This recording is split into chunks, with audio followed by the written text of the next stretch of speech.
మామ నేనే గెలిచాను, డబ్బులు ఇవ్వాలి. సరే మావా, ఇస్తాను. ఏంటి బాలన్నా? ఏంటి మేడం? అవును మేడం, మా అల్లుడి చేతిలో ఎప్పుడు ఓడిపోవడమే.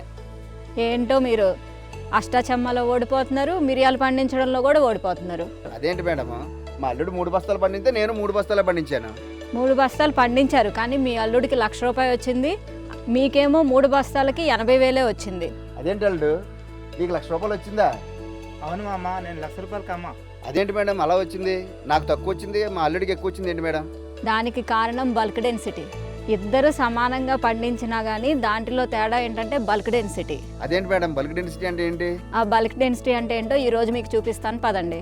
బాలన్న గారు, నిన్న వర్షం పడింది, అందువల్ల చేయలేకపోయాము. ఈ రోజు మిరియాలు తీసుకొని రమ్మని తీసుకొచ్చారా? ఇదిగోండి, ఈ నా మిరియాలు మేడం గారు, ఇవి మా అల్లుడి గారి మిరియాలు. ముందుగా బల్క్ డెన్సిటీ అంటే ఏంటంటే మనకి 1 లీటరు సాంద్రతకి ఎంతైతే మిరియాలు బరువు వస్తుందో దాన్నే బల్క్ డెన్సిటీ అంటాం అనమాట. మిరియాల్లో బల్క్ డెన్సిటీనే మనం వాడుక భాషలో జిఎల్ అంటాం. మన వ్యాపారస్తులు ఆ జిఎల్ ఎంత ఉంటే దాన్ని బట్టి ధర పెంచుతారనమాట. మిరియాల నాణ్యతను వాటి యొక్క బరువు ద్వారా తెలుసుకోవచ్చు. ముందుగా లీటర్ సాంద్రత గల కొలపాత్రను తీసుకొని దాని నిండుగా మిరియాలు వేసుకోవాలి. ఆ విధంగా వచ్చిన మిరియాల యొక్క బరువును లెక్కించుకోవాలి.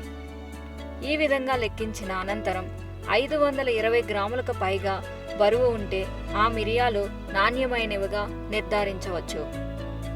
అంతకన్నా తక్కువ బరువు ఉంటే వాటిని తక్కువ నాణ్యత గల మిరియాలుగా గుర్తించవచ్చు. నాణ్యత అన్నది మనము బరువును బట్టి చూస్తాం. మీ దానికన్నా మన సోమన్న గారు అంటే మీ అల్లుడు గారిది బరువు ఎక్కువ రావడం వల్ల మిరియాల యొక్క నాణ్యత పెరిగింది.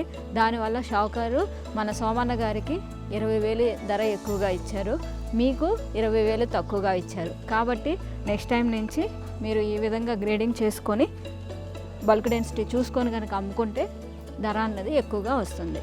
దీనికి ఏం చేయాలి మేడం? మీకు బరువు పెరగాలంటే మిరియాల్లో ఏం చేయాలి? మనం బరువు పెరగాలి అంటే ముందుగా తోటలు జాగ్రత్తగా పెంచుకోవాలి. తోటలు పెంచుకునేటప్పుడే మొక్కలు ఆరోగ్యంగా పెరగాలంటే, బరువు బాగా రావాలంటే మనం పిల్లలకి ఏం చేస్తాం? ఆహారం ఎక్కువగా ఇస్తాం. అదేవిధంగా మన మిరియాల తోటల్లో కూడాను పోషకాలు అనేవి ఎక్కువగా ఇవ్వాలి. మన దగ్గర ఉన్నటువంటి గెత్తాన్ని 10 కేజీల వరకు ఒక్కొక్క చెట్టుకు వేసుకోవాలి. ఒకవేళ మీకు గెత్తంతో పాటు వానపాముల ఎరువు, వేప చెక్క కూడా ఉంటే వాటిని కూడా మీరు వేసుకోవచ్చు. సకాలంలో కలుపులు తీసుకోవాలి. అధికంగా ఉన్నటువంటి పనికిరానటువంటి తీగలను కట్ చేసుకోవాలి. ఆ విధంగా తోటలు నీట్గా పెట్టుకొని పోషకాలు అందించుకుంటే సరైన సమయంలో ప్లస్ కంకులు కూడా సరైన సమయంలో కోయాలి. బాగా ముదిరిన కంకులు, కంకికి 1 లేదా 2 గింజలు మీకు పింక్ కలర్ రోజా రంగు వస్తాయి కదా, ఆ రంగులో వచ్చినప్పుడు మీరు కోసుకున్నప్పుడు ఏమవుతుందంటే బాగా గింజ ముదిరి బరువు వస్తుంది. దానివల్ల ఎండబెట్టిన తర్వాత బరువు చూస్తే మనకి ఎక్కువ బరువు వస్తుంది. ఓకేనా? అంతేకాకుండా మీ అల్లుడు గారు చేసిన పని ఏంటంటే స్పైసెస్ బోర్డు ద్వారా క్లీనర్, మిరియాలు క్లీన్ చేసే మిషన్ కూడా 75% సబ్సిడీలో తీసుకున్నారు. అందులో ఏం చేశారు అంటే, మీరేం చేశారు? చాటలతో చెరిగించుంటారు, అవునా? మీ అల్లుడు గారు ఏం చేశారంటే మిషన్లో వేయించి గ్రేడింగ్, క్లీనింగ్ చేయించారు. దానివల్ల ఏంటంటే బరువు వచ్చి నీట్గా ఉండడం వల్ల వ్యాపారస్తుడు అధికంగా డబ్బులు ఇచ్చారు. కాబట్టి మీరు కూడా ఈ అవకాశాన్ని ఉపయోగించుకోవచ్చు. ఈ విధంగా చేస్తే మంచి బరువు వచ్చి మంచి ఆదాయం వస్తుంది.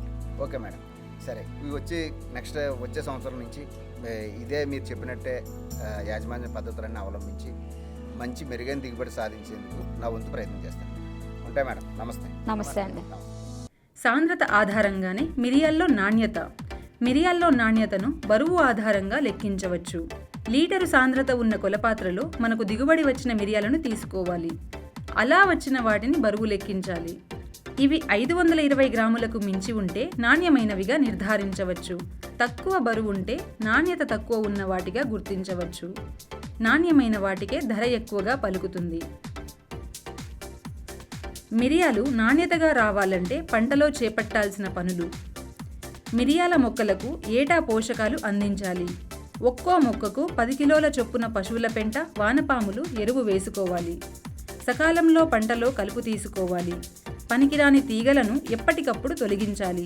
మిరియాలు పక్వానికి వచ్చిన సమయంలోనే కంకులు కోయాలి. మిరియాల శుభ్రత, నిల్వ, ఎండబెట్టడం వంటి విషయాల్లో నూతన సాంకేతిక పద్ధతులు అవలంబించాలి.